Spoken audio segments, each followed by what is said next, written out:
Avec cette révolte agricole, le Mercosur, etc., les idéologies politiques sont en train de voler en éclats. Nous allons parler de Rochdy. Rochdy, patriote, France, machin, il faut aimer la France, ses valeurs, ses traditions, etc.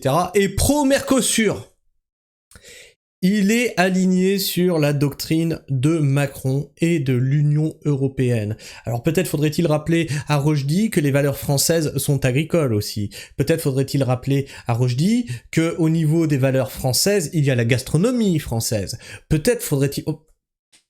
Avant de rappeler quoi que ce soit à monsieur Julien Rochdy, qui est régulièrement à côté de ses pompes, hein. On l'avait déjà parlé aussi sur ce qu'il voudrait pour l'avenir de l'homme. C'est un homme augmenté, en fait. C'est un homme qui se cybernétise, tu vois. Ouais, on est dans l'ultralibéralisme à la façon Macron. On est très loin du patriotisme et du souverainisme. On va faire le tour de tout ça, on va le lire et on va voir les réactions qui en découlent. Julien Rochdy nous dit « Bon, il est temps de rétablir certaines vérités sur le traité du Mercosur. Car comme d'habitude, les gauchistes et les souverainistes ont vicié la question par leur démagogie, leur simplisme et leurs mensonges. Et pire encore, ils manipulent les agriculteurs pour les pousser vers de mauvais combats. Par leur faute, on entend partout que le Mercosur s'apprêterait à inonder le marché français de viande sud-américaine. C'est le cas, on en a fait le bilan ici, chiffre à l'appui. Tu feras ce que tu veux, mais c'est la réalité. Détruire toutes les petites et moyennes exploitations françaises, c'est le cas. Putain, mais va voir ce qui se passe dans le monde paysan, espèce d'imbécile. Anéantir notre souveraineté alimentaire, ce qui est le cas. Mais lui, il va nous dire que non, mais bien sûr que non. Le Mercosur va régler ces problèmes-là, bien sûr. Enfin, je sais pas, on va lire. Et tout cela au seul bénéfice de l'industrie allemande à laquelle serait inféodée von der Leyen, l'Union européenne et Emmanuel Macron. Alors, non seulement ça, mais en plus, tu as aussi l'Ukraine qu'ils veulent faire rentrer dans l'Europe pour centraliser la production de nourriture. Non, mais moi j'en ai marre. Non, mais c'est pas possible, hein. Monsieur veut faire genre, j'ai un gros cerveau, machin et tout. Non, t'es un imbécile fini, en fait. C'est un bon scénario de film pour enfants, avec des méchants et les gentils, mais c'est faux. C'est lui qui le dit, hein, c'est pas moi. Hein.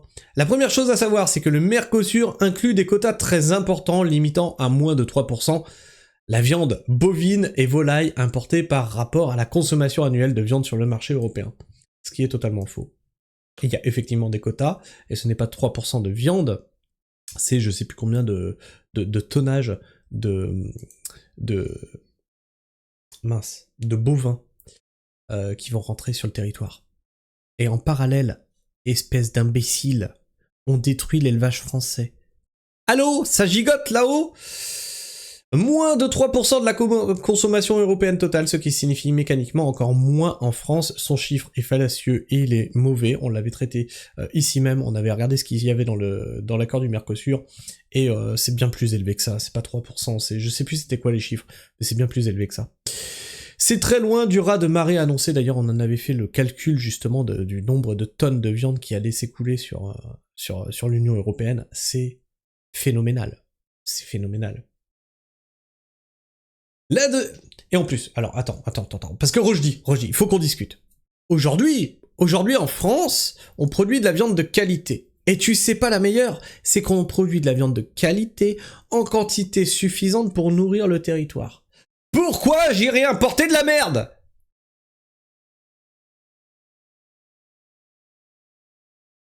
La deuxième, c'est que ce traité comprend des mécanismes de sauvegarde. Ah, c'est intéressant, ça, c'est rigolo parce qu'on les a pas vus. Les fameuses clauses miroirs. Ah, ils y sont. Ah merde, c'est con parce qu'on les a pas vus.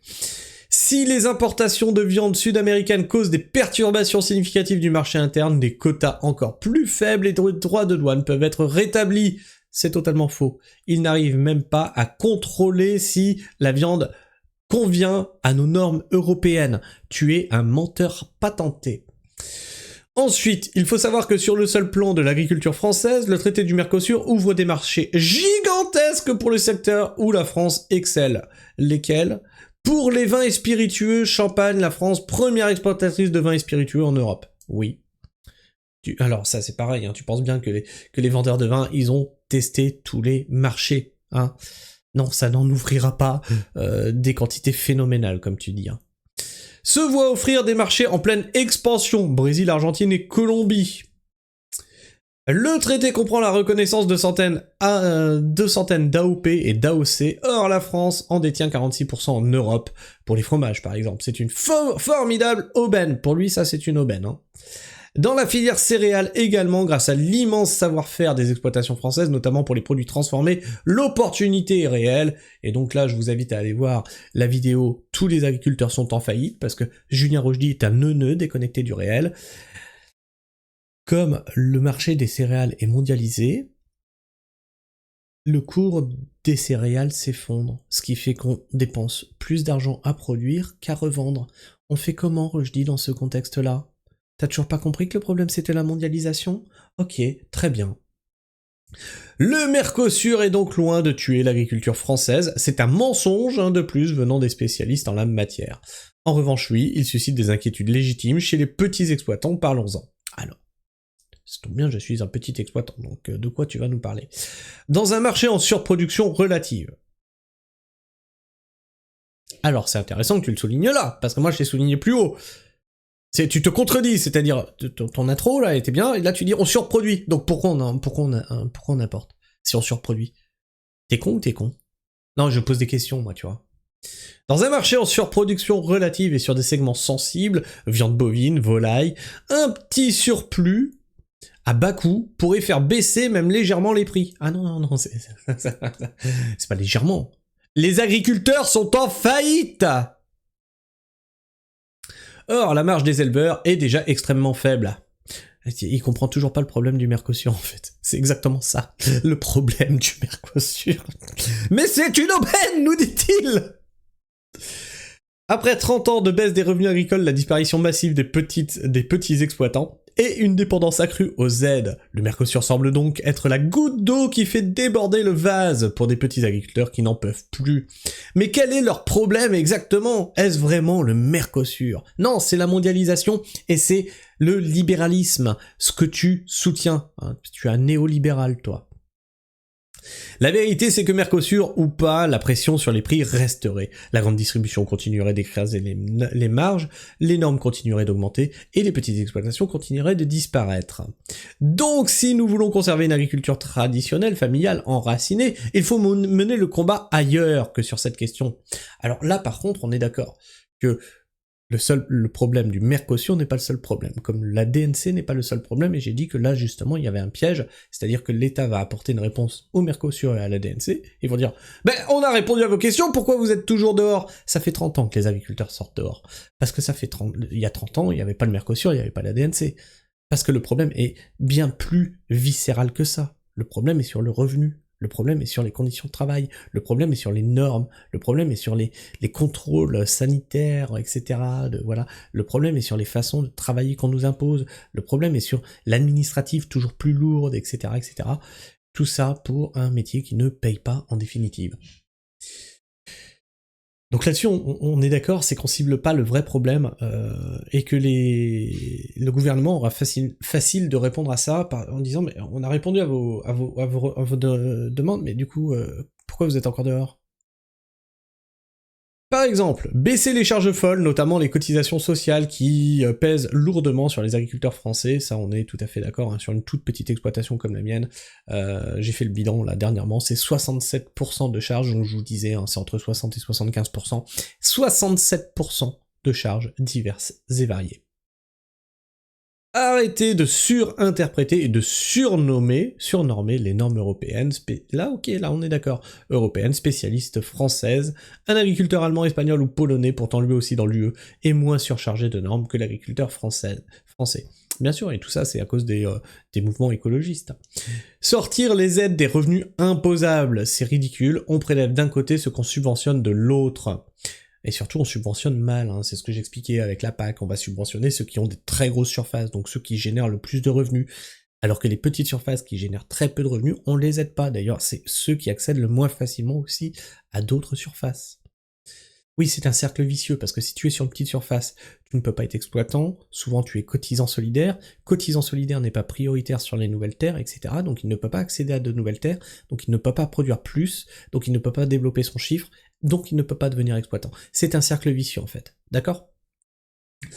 Sortir les aides des revenus imposables, c'est ridicule, on prélève d'un côté ce que l'on subventionne de l'autre. Simplifier les démarches administratives complètement folles qui prennent un temps fou aux paysans.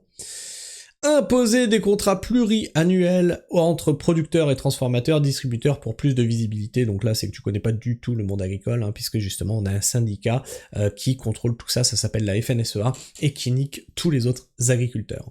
Et on te le vend comme étant le premier syndicat agricole de France, hein, c'est le premier à escroquer ses collègues.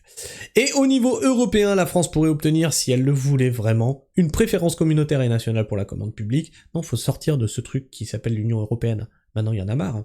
Des vrais prix planchers, une taxe carbone écologique pour les importations alimentaires, une PAC revisitée pour ne pas favoriser uniquement les grosses exploitations, c'est le seul point avec lequel je suis d'accord avec toi du coup.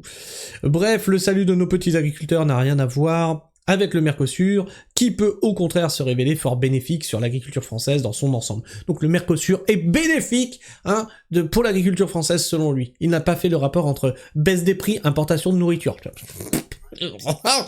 Putain, bah heureusement que... Ah monsieur, un cerveau, moi je réfléchis au monde, moi j'ai lecturé, tu vois, j'ai beaucoup fait la lecture de livres et tout ça, moi j'ai un cerveau, je pense, tu vois. Demandons donc à nos politiques de travailler sérieusement, menons les bons combats, et surtout n'écoutons plus tous les démagogues qui pullulent aujourd'hui sur le net, tu en fais partie. Monsieur Rochdy, nos agriculteurs valent mieux que ça. Alors on avait tapé sur la PADU Team, rappelez-vous, qui déteste les agriculteurs, je vous en avais fait une vidéo, je vous en avais fait des shorts, et je vous avais dit qu'ils réagissaient à Rochdy, que je ne soutenais pas plus que ça. Vous voyez que la gauche a un discours débile sur l'agriculture, parce que si tu es un petit producteur, tu es un petit bourgeois possesseur de tes terres, tu vois. Et de l'autre côté, on a ça, le Mercosur, c'est très bon pour l'agriculture. Non, ni l'un ni l'autre ne sont corrects en fait. Julien Rochdy qui nous dit dans les critiques, beaucoup d'anathèmes et d'insultes faciles, macronistes, vendus, traîtres, mais très peu d'arguments, je viens de t'en donner, tête de nœud. Comme d'habitude, la démagogie et l'utilisation du malheur ne servent pas les intérêts des agriculteurs. Va travailler la terre avant d'ouvrir ta grande gueule. Prends une pelle, prends une fourche, viens planter des navets, tu vas voir, on rigole. La ferme du cochon laineux qui répond « Notre Nabila masculine de droite se fend d'une analyse brillante avec des chiffres faux. Quand on ne comprend rien au sujet, le mieux c'est d'éviter d'en parler, ça évite d'avoir l'air d'un bobo hors sol. L'ensemble du monde agricole est en total désaccord avec votre analyse. Oui, même les petites fermes maraîchères comme la mienne. » Et donc là, je retaguais quelqu'un qui m'avait tagué déjà sur une autre publication de Rochdy que nous allons aller voir. En tout cas, un truc est sûr, c'est que Rochdy est constamment à dire nawak. Regarde ici. Et vous voyez ce qui se passe là, c'est que le roi nu par exemple nous dit dommage que le camp national soit aussi divisé, nous perdons encore et encore. Le problème c'est que c'est ce que j'avais expliqué dans une vidéo, c'est qu'on va commencer à avoir des scissions entre les patriotes souverainistes et les patriotes libéraux. Vous voyez, ça va commencer à se scinder, et on avait déjà commencé à voir ça avec l'affaire, comment il s'appelait, Ben le Patriote, avec les pro-Union Européenne, les pro-migrants et les anti-migrants, etc., etc. Les gens qui ne défendent pas la souveraineté alimentaire ne sont pas dans le camp national, c'est l'intérêt numéro 1 de la nation. Voilà, je suis tout à fait d'accord avec ça. Lui, il est dans le camp européen. La France, ce n'est pas son combat. Et effectivement, c'est ce qu'on dénote. Il est pour l'Union européenne, il est pour les accords du Mercosur, il est pour le libre-échange, sans voir que ce qu'il dénonce, c'est-à-dire la baisse des prix, vient de ces conséquences-là. Chien surpris qui lui répond. Alors attention, c'est très long. Ton plaidoyer se présente comme rationnel et factuel, mais il repose en réalité sur plusieurs glissements argumentatifs classiques qu'il faut remettre à plat. Car ça ne tient pas de défendre le Mercosur. D'abord, l'entrée en matière disqualifie les critiques en les réduisant à des gauchistes et souverainistes. C'est un empoisonnement du puits, on décrédibilise... Il est très bon en zététique, en esprit critique, chien surpris.